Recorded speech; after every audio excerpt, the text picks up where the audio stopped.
ഏതാനും ആഴ്ചകൾ കൊണ്ട് തന്നെ തൊഴിൽ ഉറപ്പാക്കാൻ കഴിയും വിധമാണ് ഈ പ്രവർത്തനം മുന്നേറിക്കൊണ്ടിരിക്കുന്നത്. അത്ര വിപുലമായ രീതിയിൽ ഇത് സജ്ജീകരിക്കപ്പെട്ടിട്ടുണ്ട്. വേറൊരു ഭാഗം നമ്മുടെ സാങ്കേതിക സ്ഥാപനങ്ങളിൽ പഠിക്കുന്ന വിദ്യാർത്ഥികൾ, അവരെ ആധുനിക വ്യവസായവുമായി ബന്ധപ്പെടുത്താനുള്ള പരിശ്രമമാണ്. നമ്മുടെ നാട്ടിൽ പ്രവർത്തിക്കുന്ന വ്യവസായ സ്ഥാപനങ്ങളുണ്ട്, നാട്ടിലല്ലെങ്കിലും ഇവിടെ നിന്ന് ആളുകളെ റിക്രൂട്ട് ചെയ്യാൻ ആഗ്രഹിക്കുന്ന സ്ഥാപനങ്ങളുണ്ട്. അത്തരത്തിലുള്ള സ്ഥാപനങ്ങൾക്ക് നല്ല നൈപുണിയുള്ള ആളുകളെ ലഭിക്കണം. അപ്പോൾ പഠനഘട്ടത്തിൽ തന്നെ അതിനുള്ള സൗകര്യം ഒരുക്കുകയാണ്. അത്തരം വ്യവസായങ്ങളുമായി ബന്ധപ്പെട്ട് അവർക്ക് ആവശ്യമായ പ്രത്യേക തൊഴിലിനുള്ള നൈപുണി ഈ സ്ഥാപനത്തിൽ നൽകുന്നതിനുള്ള നടപടികളാണ് സ്വീകരിച്ചു വരുന്നത്. ഉന്നത വിദ്യാഭ്യാസ വകുപ്പ് നമ്മുടെ ഉന്നതമായ വ്യവസായ സ്ഥാപനങ്ങളും ചേർന്നുകൊണ്ടുള്ള ഒരു പദ്ധതിയായിട്ടാണ് ഇത് വരുന്നത്. അപ്പോൾ കേരളത്തിലെ തൊഴിൽ രംഗത്ത് വലിയ തോതിലുള്ള മാറ്റങ്ങൾ വരുന്നു. ആ മാറ്റങ്ങൾ വൻതോതിൽ നടപ്പിലാക്കപ്പെടുന്ന ഒരു സ്ഥലമാണ് കൊട്ടാരക്കര. കൊട്ടാരക്കരയിൽ പലതരത്തിലുള്ള വികസനം ഈ അടുത്ത കാലത്ത് ഉയർന്നു വരുന്നു എന്നത് എല്ലാവരുടെയും ശ്രദ്ധയിലുള്ള കാര്യമായിരിക്കും.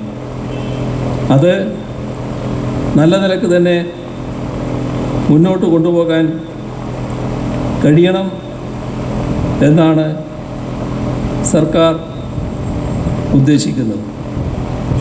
നമ്മുടെ സംസ്ഥാനത്ത് നല്ല രീതിയിലുള്ള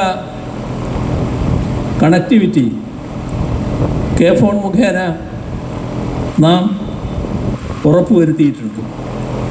അതെല്ലാം എവിടെയിരുന്നും തൊഴിൽ ചെയ്യാനുള്ള സാഹചര്യം സൃഷ്ടിക്കുന്ന നിലയാണ് ഉണ്ടായിട്ടുള്ളത്. ഇവിടുത്തെ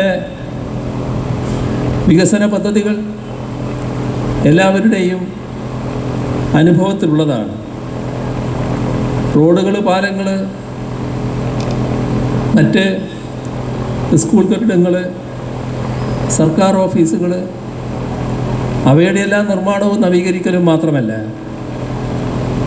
ആരോഗ്യമേഖലയിൽ വലിയ തോതിലുള്ള അടിസ്ഥാന സൗകര്യ വികസനം ഒരുക്കാൻ കഴിഞ്ഞിട്ടുണ്ട്. ഇവിടെ പറഞ്ഞ IT പാർക്കിന് പുറമെ ഓപ്പൺ എയർ ഓഡിറ്റോറിയം, മുനിസിപ്പൽ ആസ്ഥാനം ഇവയെല്ലാം നിർമ്മിക്കുന്നതിനുള്ള നടപടികളാണ് പുരോഗമിച്ചുകൊണ്ടിരിക്കുന്നത്. പുതിയ നഴ്സിംഗ് കോളേജ്, ആദ്യത്തെ drone park, science museum, planetarium, അങ്ങനെ ഒട്ടേറെ പരിപാടികൾ, ആധുനികമായ സ്റ്റേഡിയം, കേരള യൂണിവേഴ്സിറ്റിയുടെ റീജിയണൽ സെൻറ്റർ എല്ലാം സ്ഥാപിക്കപ്പെടുന്ന നിലയാണ്. റോഡിനുണ്ടാകുന്ന ഗതാഗതക്കുരുക്ക് ഒഴിവാക്കുന്നതിനായി ബൈപ്പാസ് നിർമ്മാണത്തിനും നടപടികൾ സ്വീകരിച്ചു വരുന്നുണ്ട്. കൊട്ടാരക്കര ഒരു IT നഗരമായി മാറുന്നതിൻ്റെ എല്ലാ സൂചനകളും ബഹുമാനായ അധ്യക്ഷൻ നേരത്തെ വ്യക്തമാക്കുകയുണ്ടായി.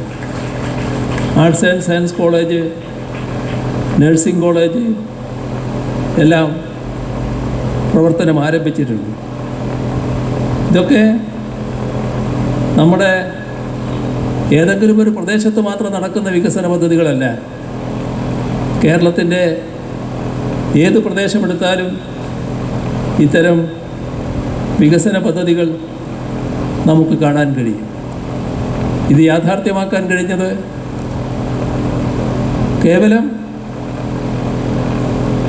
സർക്കാർ ഖജനാവിനെ മാത്രം ആശ്രയിച്ചല്ല, അതായത് ബജറ്റിലൂടെ മാത്രമല്ല,